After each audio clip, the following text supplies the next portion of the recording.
What appears to be a targeted attack on Jews in our nation's capital. A gunman fatally shooting 2 staff members from the Israeli embassy in Washington, D.C., right near the Capitol Jewish Museum. This morning, a suspect is in custody. Police say he shouted, "Free, free Palestine," as he was being detained.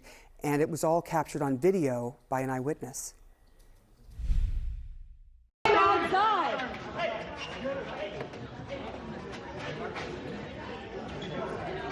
No.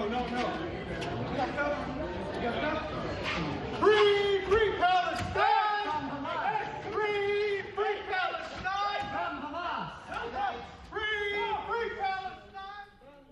Police have identified the suspect as a 30-year-old man from Chicago. At this point, they believe he acted alone. After the shooting, according to people at the scene, the suspect entered the museum appearing to be a witness. Those inside say he was offered comfort and water, but several minutes later confessed to the crime, saying he did it for Gaza.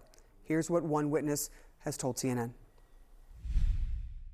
Here was a group of people trying to show humanity and take care of somebody that clearly looked in a state of distress.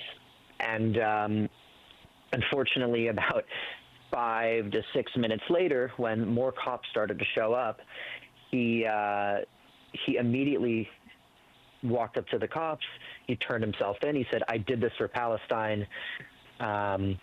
He started yelling, "Free, free Palestine, Intifada revolution. There's only one solution." According to the Israeli ambassador to the U.S., the 2 staffers that were killed were a young couple about to be engaged. He said they were attending an event at the museum before they were tragically gunned down. CNN's Alex Marquardt joins us now from the scene. What can you tell us about the latest on the investigation? There are so many remarkable things, but you are really getting a sense of exactly why this happened. Yeah, Sarah, right now this is a joint effort between D.C.'s Metropolitan Police and the FBI, specifically the Joint Terrorism Task Force. That suspect being questioned by both and this investigation being jointly led. This horrific shooting taking place just behind me at the Capitol Jewish Museum. It's that red brick building that you can see right there. Incidentally, it is right across the street from the Washington field office of the FBI. We are learning more about the victims of this incident. Yaron Lashinsky and his girlfriend Sarah Milgram. They were shot and killed brutally just after 9 p.m. last night. Lashinsky was 30 years old, according to Israel's foreign ministry, while Milgram was 26. Yaron worked in the political section. He was a research assistant, while Sarah worked on organizing trips to Israel. And as you noted, the Israeli ambassador not only said that they were a couple, that they were together, but that they planned on getting engaged, that Lashinsky had in fact bought a ring, and he planned on proposing to Milgram in Jerusalem next week. Now, not long after this incident happened, the shooting happened, law enforcement descended on this area. We're in downtown D.C. There are a lot of official buildings around here. The nation's top law enforcement official, the Attorney General Pam Bondi, she arrived quickly, along with the acting U.S. Attorney for Washington, Jeanine Pirro, and a whole cast of other law enforcement characters, the mayor of Washington, D.C. And we heard from the deputy FBI director, who did call this an act of targeted violence. Here's a little bit more of what Bondi and others had to say. Take a listen. We'll be doing everything in our power to keep all citizens safe, especially tonight our Jewish community. We will follow the facts, we will follow the law, and this defendant, if charged, will be prosecuted to the fullest extent of the law. Tonight, a heinous crime was committed, and the FBI stands with the Metropolitan Police Department to help not only investigate the homicide and provide support, but also to look into ties to potential terrorism or motivation based on a bias-based crime or a hate crime. And Sarah, law enforcement has laid out a bit more of how this suspect, Elias Rodriguez, 30 years old from Chicago, carried out this shooting. He was pacing outside the museum as it wrapped up at 9 o'clock. This was an event that was being hosted by the American Jewish Committee for young Jewish professionals, for young diplomats in the city. He went up to a group of 4, including Lashinsky and Milgram, took out a handgun, and shot the two of them. Then he went inside, and as you noted, eyewitnesses and bystanders thought that he might have been fleeing from the shooting. They asked him if he was okay. He appeared unsettled and disturbed. They offered him water. He told them to call security, to call the police, and then he confessed that he had done it for Gaza.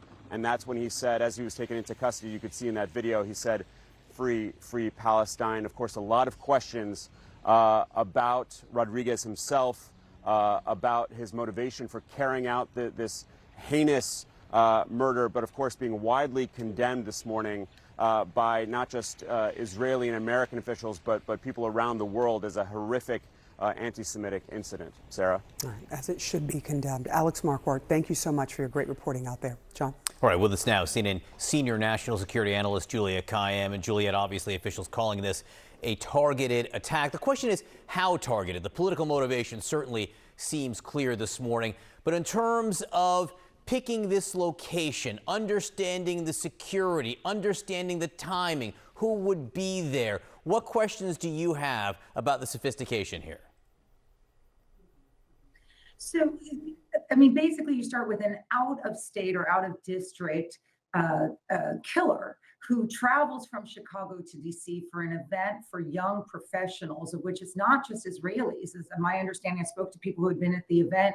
It's for about 30 consular offices were represented. And it wasn't exactly public. In other words, you would have had to have searched for it to know that it was happening then. Then there is a group of 4 people, and he shoots 2, right? And those are people who work for the Israeli government. So that fact, right, alone is going to get you very focused on what this attack was. I just make clear, not only is it anti-Semitic, not only is it anti-Israel.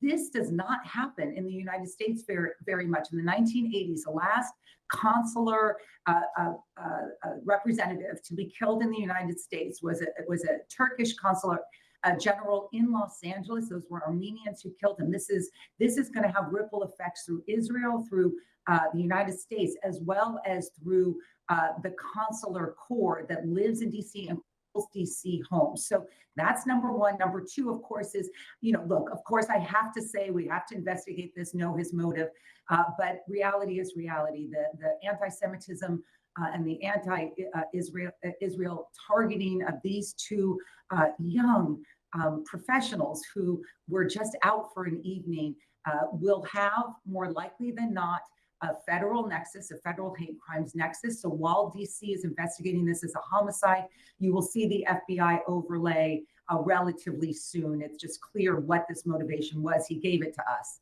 Yeah, right.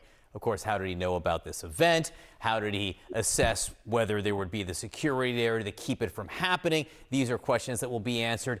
And then, Juliette, what threads do you want to pull on in terms of trying to understand his potential level of radicalization?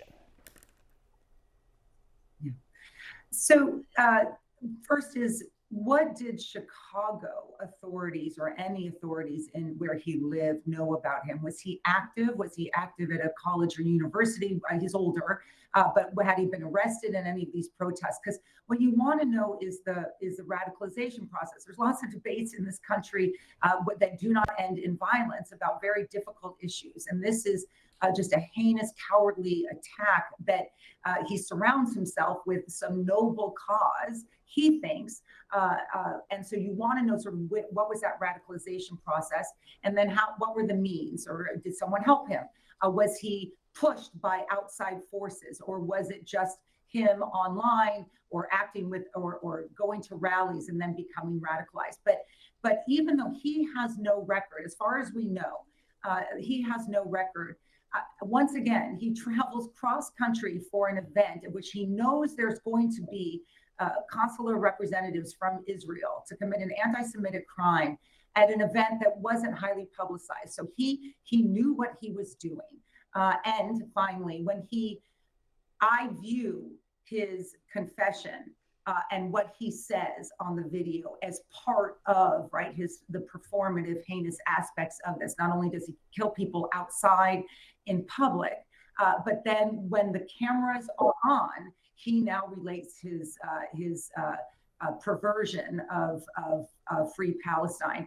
And so that to me also shows someone who wants this attention and will view his trial, his upcoming trial, as an opportunity to for his perverse ideology. And so that we have to anticipate as well. We do. That's a very good point. Juliette Kayyem, again, we are standing by for more details, more information, and we'll report it as it becomes available this morning. Thanks, Juliette.